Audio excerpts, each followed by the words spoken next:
కూటమిలో గీత దాటుతున్న ఎమ్మెల్యేల బాగోతాలు ఒక్కొక్కటిగా వెలుగులోకి వస్తున్నాయి. ముఖ్యంగా విశాఖపట్నంలోని జనసేన ఎమ్మెల్యే వసూల్ రాజాగా మారినట్లు ఆరోపణలు వినిపిస్తున్నాయి.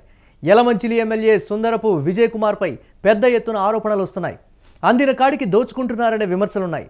విశాఖను పారిశ్రామిక పెట్టుబడులకు డెస్టినేషన్గా చేయాలని కూటమి ప్రభుత్వం ప్రయత్నిస్తూ ఉంటే సుందరపు విజయ్ కుమార్ మాత్రం ఆ ఆలోచనలకు తూట్లు పొడుస్తున్నారని బహిరంగంగానే విమర్శలు వ్యక్తమవుతున్నాయి.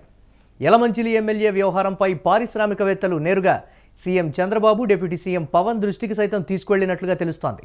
కొద్ది రోజుల క్రితం అచ్యుతాపురం మండలం దుప్పుతూరు గ్రామంలోని వివాదాస్పదమైన 35 ఎకరాల ల్యాండ్ గొడవలోనూ ఎమ్మెల్యే తలదూర్చినట్లుగా తెలుస్తోంది.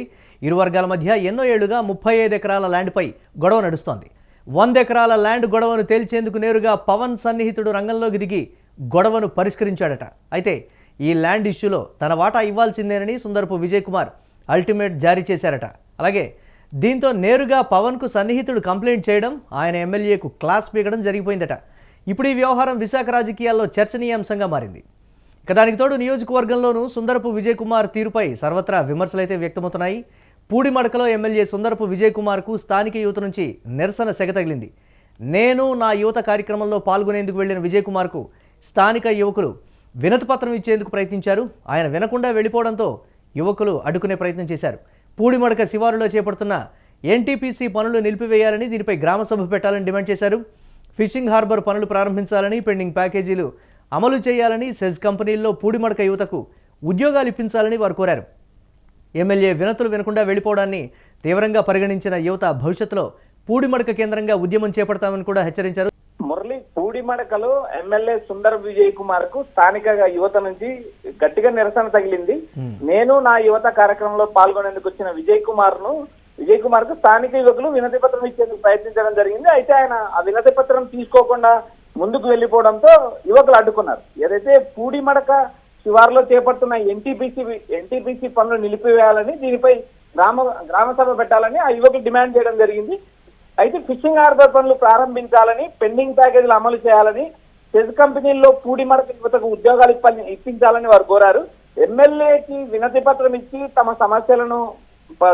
సమస్యలు తీర్చాలని, తమ సమస్యలను పరిగణలోకి తీసుకోవాలని యువకులు ఏదైతే వినతి పత్రం ఇవ్వడానికి ప్రయత్నించారో, అయితే ఆయన ఆ వినతి పత్రం తీసుకోకుండా ముందుకు వెళ్ళిపోయారు. అయితే యువకులు ఆయనను అడ్డుకున్నారు. అడ్డుకోవడమే కాకుండా పూడిమడక కేంద్రంగా మేమైతే ఉద్యమం చేస్తాము, ఇక్కడ ఏదైతే యువతకు ఉద్యోగం కల్పించాల్సిన అవసరం ఉంది, ఎన్టీపీసీ పనులు ఏదైతే ఉన్నాయో ఎన్టీపీసీ పనులు నిలిపివేయాలని వారు స్థానికంగా ఉన్న యువకులు కూడా యువత ఏదైతే నిలిపేయాలని డిమాండ్ చేయడం జరిగింది. మురళి, నేతలు ఏం చెప్తున్నారంటే జనసేన నేతలకు కూడా ఆయన అందుబాటులో ఉండట్లేదు, అన్ని ఇష్యూస్లో తలదూరుస్తున్నారనేటువంటి విమర్శలు. దాదాపుగా ఒక 35 ఎకరాల ల్యాండ్కి సంబంధించి డెఫినెట్గా నా వాటా నాకు కావాలనేటువంటి కీలకమైనటువంటి మాటలు కావచ్చు, లేకపోతే అక్కడ ఉన్నటువంటి అంటే పవన్ కళ్యాణ్ సన్నిహితుడికే ఎదురు తిరిగి సవాల్ చేసే స్థాయికి ఆయన వెళ్ళిపోయారు అని అంటే పరిస్థితి ఏంటి అనేటువంటి ఒక మాట జనసేన పార్టీ. మురళి, మొదటిసారి ఎమ్మెల్యే అయిన యలమంచిలి నుంచి మొదటిసారి ఎమ్మెల్యే అయిన సుందరపు విజయ్ కుమార్ ఆగడాలు నియోజకవర్గంలో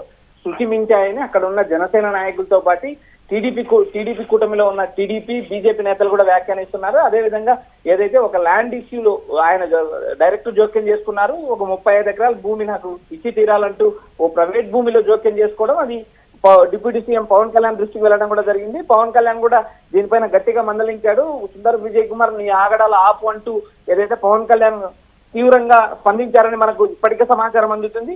ఏదైతే నియోజకవర్గంలో పెద్ద పారిశ్రామికవేత్తల్ని టార్గెట్ చేస్తున్నారు, నెలమామూలు డిమాండ్ చేస్తున్నారు. అదే విధంగా వేలాది మందికి ఉపాధి కల్పించే పరిశ్రమలు యలమంచిలి నియోజకవర్గంలో ముందుకు వచ్చినా కూడా ఈయన అడ్డుకుంటున్నారు. నా ట్యాక్స్ ఇంత, నా లోకల్ ట్యాక్స్ కట్టాలంటూ ఆయన డిమాండ్ చేస్తున్నారు. అదేవిధంగా ఈ వ్యవహారాలన్నీ పవన్ కళ్యాణ్ దృష్టికి చాలా మంది పారిశ్రామికవేత్తలు, చాలా మంది నేతలు తీసుకెళ్లారు. అయినా కూడా ఆయన ఎక్కడ కూడా పవన్ కళ్యాణ్ మాట విన్నట్టు పరిస్థితి లేదు.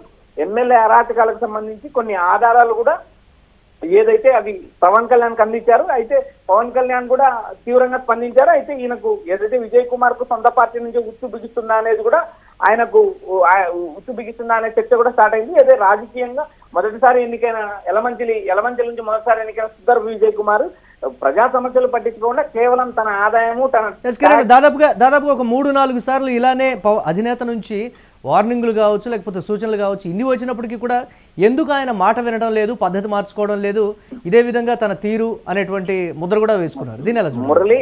మురళి మొదటిసారి ఎమ్మెల్యేలు అయిన టీడీపీ నుంచి కానీ జనసేన నుంచి కానీ మొదటిసారి అయిన ఎమ్మెల్యేలు వారి అక్రమాలకు అంతు లేదంటూ ప్రజల్లోంచి వినిపిస్తుంది. అదే కాకుండా ఏదైతే కూటమి పార్టీల నుంచి కూడా వినిపిస్తుంది. ఏదైతే సుందరపు విజయ్ కుమార్ ఉన్నారో అచ్యుతాపురం మండలం దుప్పతూరు గ్రామంలో 33 ఎకరాల భూమి 3 దశాబ్దాలుగా 2 కుటుంబాల మధ్య వివాదం నడుస్తుంది. ఆ వివాదము దాదాపు ఆ ల్యాండ్ విలువ దాదాపు 100 కోట్లు ఉంటుంది. ఆ 100 కోట్లకు సంబంధించిన భూమి వివాదంలో ఈయన తలదూర్చి తనకు వాటా కావాలంటూ సెటిల్మెంట్ మొదలు పెట్టాడు. అడ్వాన్స్ రూపంలో కూడా కొంత డబ్బు తీసుకున్నారు. తర్వాత ఆ వ్యవహారాన్ని సెటిల్ చేయలేదంటూ వార్తలు వచ్చాయి. అయితే ఈ విషయాన్ని డిప్యూటీ సీఎం దృష్టికి తీసుకెళ్లారు. అయితే డిప్యూటీ సీఎం అధినేత ఏదైతే పవన్ కళ్యాణ్ అంతర్గతంగా విచారణ చేయగా మరికొన్ని అంశాలు కూడా వెలుగులోకి వచ్చాయి. ఏదైతే రెవెన్యూ పోలీస్ యంత్రాంగం సుందరపు విజయ్ కుమార్ కు సహకరిస్తుంది, అదే విధంగా బీజేపీకి సంబంధించిన ఓ ఎంపీ అండ కూడా విజయ్ కుమార్ కు ఉంది కాబట్టి ఆయన అటు బీజేపీ, ఇటు జనసేన, ఇటు టీడీపీ 3 పార్టీల నేతల నుంచి కొంత అండ ఉండడము, ఆయన రెచ్చిపోవడము, అదేవిధంగా బీజేపీ ఎంపీకి కూడా వాటాలు ఇస్తున్నారంటూ ప్రచారం జరుగుతుంది. ఈ వ్యవహారాలన్నిటిపైన కూడా క్షుణ్ణంగా పవన్ కళ్యాణ్ విచారణ జరిపించారు. విచారణ జరిపించిన తర్వాత డైరెక్ట్ గా ఏదైతే పవన్ కళ్యాణ్ డైరెక్ట్ గా విజయ్ కుమార్ కు వార్నింగ్ ఇచ్చారు. నీ ఆగడాలు నియోజకవర్గంలో ఆపేయి అంటూ హెచ్చరించినా కూడా ఎక్కడ కూడా సుందర విజయ్ కుమార్ తగ్గలేదు. ఆయన వ్యవహారాలు ఆయన కంటిన్యూ చేస్తున్నారని నియోజకవర్గం నుంచి వినిపిస్తుంది. జనసేన నాయకుల నుంచి కూడా ప్రచారం వినిపిస్తుంది. అదేవిధంగా జనసేన నాయకులు, జనసేన కార్యకర్తలు కానీ ఏదైనా పనుల మీద పోయినప్పుడు కూడా సుందర విజయ్ కుమార్ విసుకుంటున్నాడు, మొహం మీదే చెప్తున్నారు, నాకు పర్సెంటేజ్ కట్టండి అంటూ ఆయన వ్యాఖ్యానిస్తున్నారంటూ జనసేనతల నుంచి కూడా మనకు సమాచారం వినిపిస్తుంది. Murali, right, thanks for updates Kiran. So అది నియోజకవర్గంలో అయితే పూర్తి స్థాయిలో వ్యతిరేకత వ్యక్తమవుతుంది. అలాగే యువత నుంచి కూడా ఈ స్థాయిలో వ్యతిరేకత వ్యక్తమవుతూ ఉండడంతో అధిష్టానం మరి ఎందుకు చర్యలు తీసుకోవడం లేదు, 3-4 సార్లు మందలించినప్పటికీ కూడా ఎందుకు అదే విధంగా తీరుంది, ఇటు పారిశ్రామికవేత్తల విషయంలో కావచ్చు, ల్యాండ్ సెటిల్మెంట్ల విషయంలో కావచ్చు, తన వ్యక్తిగత బిజినెస్ల విషయంలో కావచ్చు, వాటి మీదే కాన్సన్ట్రేషన్ తప్ప మిగతా ప్రజా సమస్యలకు సంబంధించి ఎక్కడా కూడా ఆయన పట్టించుకోవట్లేదు అనేమాట. యువతకు సంబంధించినటువంటి వినతులు కావచ్చు, లేకపోతే కార్యక్రమాలు కావచ్చు, పెట్టుబడులు, నియోజకవర్గానికి వచ్చేటువంటి పెట్టుబడుల విషయంలో కూడా తన మార్కు చూపిస్తున్నారు సుందరపు విజయ్ కుమార్ అనేటువంటి మాట కూడా వినిపిస్తుంది. నియోజకవర్గానికి సంబంధించి టీడీపీ నేతలు ఆల్రెడీ చంద్రబాబు నాయుడుకి అయితే కంప్లైంట్ చేసినటువంటి పరిస్థితి ఉంది. కానీ పవన్ కళ్యాణ్ మందలించినప్పటికీ కూడా అదే తీరుతో సుందరపు విజయ్ కుమార్ ముందుకు వెళుతూ ఉండడంతో ఏం చేయాలో అర్థం కానటువంటి పరిస్థితి అయితే నెలకొంది. చూడాలి అధిష్టానం ఎలాంటి నిర్ణయం తీసుకుంటుందో.